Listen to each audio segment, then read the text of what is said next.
So this is part 2 out of 3 of getting you into parawinging. In the first episode, you've listened to land drills that you have to go on a skateboard to really practice that movement, and we talked about safety a bit. And in this next part, we're going to talk about how you actually have to get on the water, when you have to get on the water, and how to actually get flying. So let's get into it. Welcome to Matt on Foil. So this is the first part, the how. What should you bring when going on the water? Now, it is always highly recommended that you wear a wetsuit because you might actually fall, and the wetsuit actually helps to save you from some bruises. What board you have to bring, that's very individual. If you just have access to a wingboard, it's fine. I use the Superfly from Indiana, which is a specific parawing board. It's a little wider than a subfoil board. It's a little narrower than just a regular wingboard. So it's this mid-length in-between shape that gets you flying, gets you fast on the water before flying, but not being super long, so you can still move easily. And if you're in between bumps, the nose doesn't hit the water. So that's a very nice board, but just go out with the board you have if it has enough leaders. You don't want a too small board to start because compared to the wing, the parawing actually doesn't help with balance. When you're winging, you can hold on to the wind with your wing and it helps you keep that balance. With the parawing, it's the other way around. You stand on your board trying to balance yourself out, and the parawing is actually trying to get you off balance, at least at first, or that's how it feels like. So you want a big enough board that you're stable, you feel comfortable. So take a big enough board, but basically take the board you have. Now, I highly recommend a leash. I talked to you about that before, and there are 3 different leashes. There's the waist leash, there's the calf leaf, and there's the ankle leash. And I've tried all of them. The waist leash is super comfortable because you never stand on your leash. The problem is if you stash your parawing and then you want to turn that whole package to the back, well, then you turn the leash as well, or it's in the way. That's not super comfortable. If you have an ankle leash, that's fine because it's not in the way of your stash belt, but you stand on the leash quite often.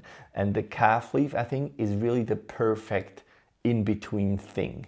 And I want to just recommend Gohi leash, and they sent me this special parawing leash. And let me show you that. Now, as I've said, I use the calf leash and it's super comfortable. It's neoprene and you have the Velcro that holds it in position. And it's actually the Invisi leash. It's a 2-part leash.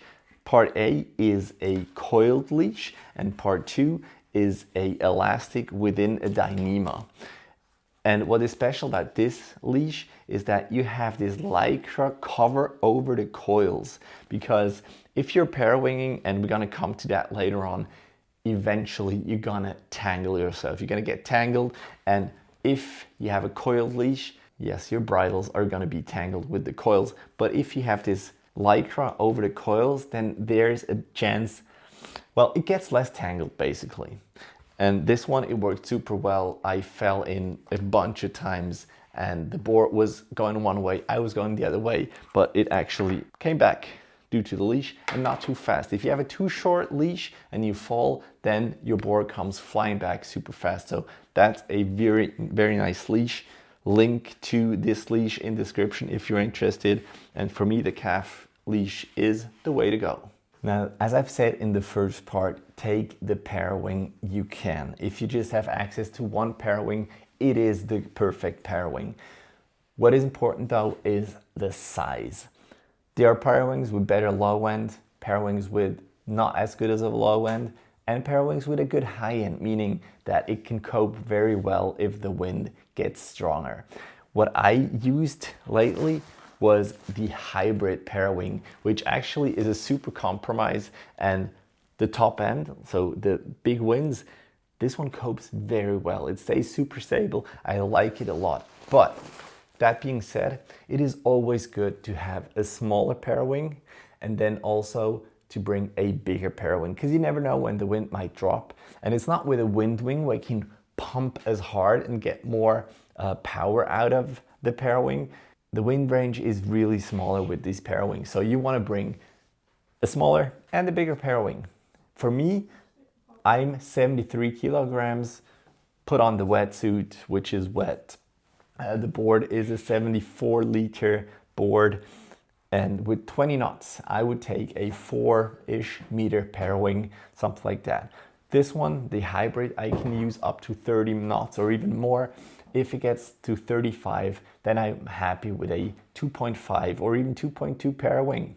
Now, if you go on the water, bring a stash belt, because depending on how easy it is to get out, you want to put it away when going through the waves. You don't want it like out and about in the wash, and once the Parawing is in the water, it starts pulling, that's for sure. So tuck it away neatly so you can really like paddle out through waves, and then make the Parawing fly as soon as you are ready. Not that the Parawing starts to float away and you have to start flying it wherever you have to.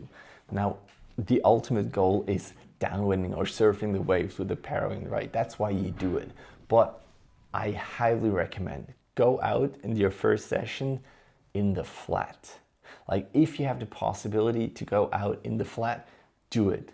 But if you're offshore, if you have offshore winds, then you might have the problem that you get sent out to sea, which is not good either. So a good compromise is either some side shore wind or some side off, and where you feel like as soon as you're too far out, you can still paddle back, or start parawinging on a lake where you know if shit goes down, you can still like just drift downwind until you're back on shore. But starting in the flat is so important because, as I've said, the parawing makes you lose stability, lose balance, and that's, going to be hard as is. If you add waves to that, that's going to be difficult. But as soon as you know how to get on foil, you know the movements, then of course get in the waves. But just your first couple of sessions, if possible, do them in the flat. Now the question is, when should you get out with the parawing? If you're a winger or a subfoiler, then you have great conditions and you don't want to miss them by just like goofing around with the parawing, right? But it's actually when you have to go. You have to invest these couple of good sessions with maybe some not so good parawing sessions, but I assure you it is worth it. Now you want to get out when you're well powered. And what I mean by that is if you take a 4-meter parawing, me 72, 73 kilos, if I take a 4-meter parawing and it's 12, 13 knots, it's going to be hard work. And I would say I'm maybe average, maybe a bit above average parawinger now. But if you start, you want to be well powered, maybe even a little overpowered. So for a 4-meter parawing, under 20 knots, I wouldn't even bother, except maybe if you have a big board and a lot of frustration tolerance. So go out well powered. You can try it on the beach, and if you feel like, all right, this thing is yanking, then it's a good time to go. Always bring the second one, as stated before, just in case it's too hard and you need a smaller parawing. That's always worth it. And if possible, bring a friend. Maybe bring a friend who knows how to parawing already, and he goes out with a wing and you can just change out on the water. Or if you're both beginners or both parawing intermediates, then maybe just, go to a spot where you can talk to each other, where you see yourselves often, so you can maybe help each other out. And with that said, always wear something colorful, because these black wetsuits, if you're out and about and the waves are getting bigger, the winds are getting stronger, and you're just wearing that black wetsuit, you're not going to be visible very well. Yes, maybe with the parawing, but then again, you have white ones that are easily mistaken with white caps if you look from afar. So bring a colorful shirt if you don't have a colorful parawing.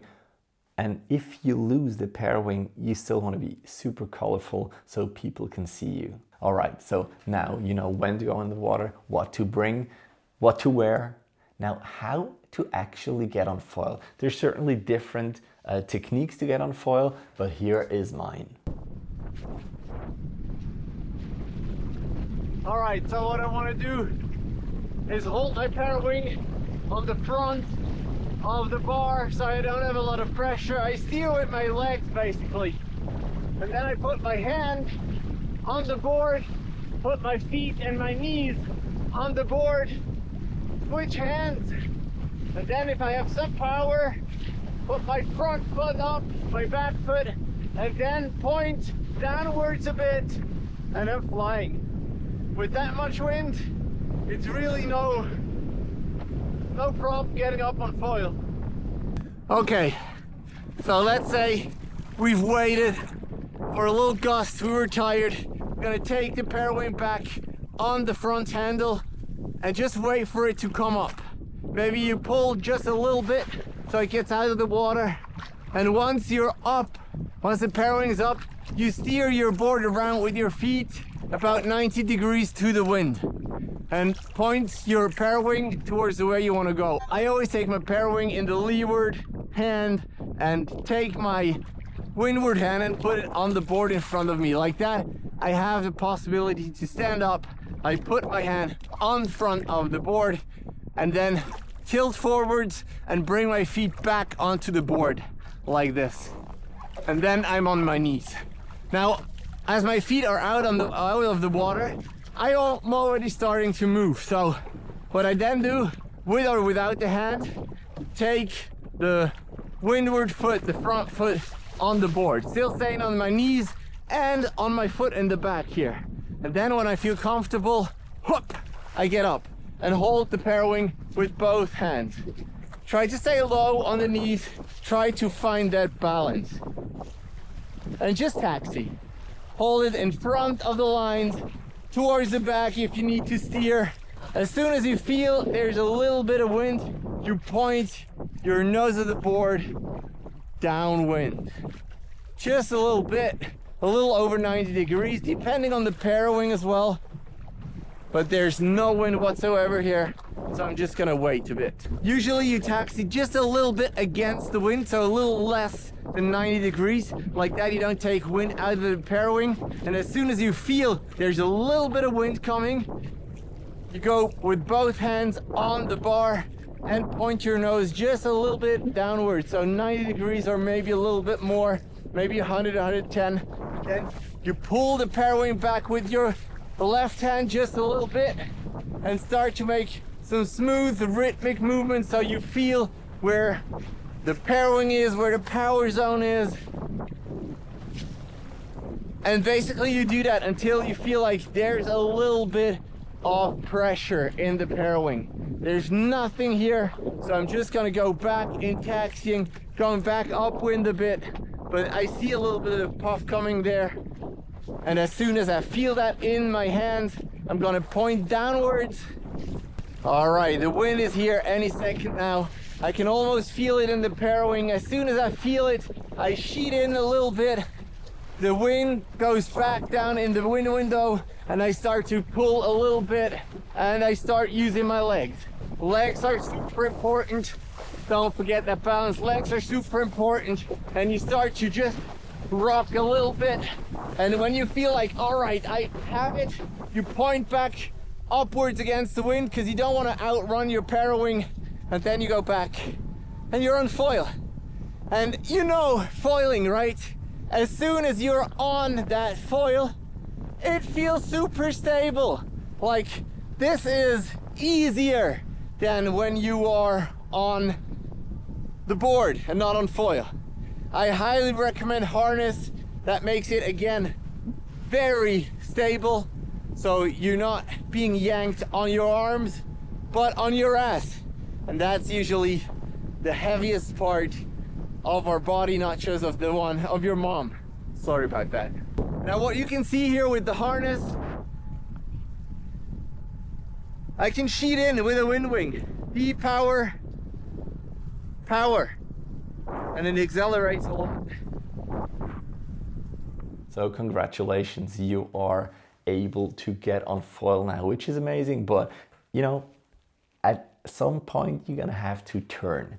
And how I do my jibes is I switch feet afterwards. Now you can do the jibe while taxiing, which is of course easier, and if you fall it's not gonna hurt anybody. But if you want to foil through your jibes, I highly recommend breaking your Parawing a bit, because if you just have it fly and you start turning around, the Parawing still wants to go the other way.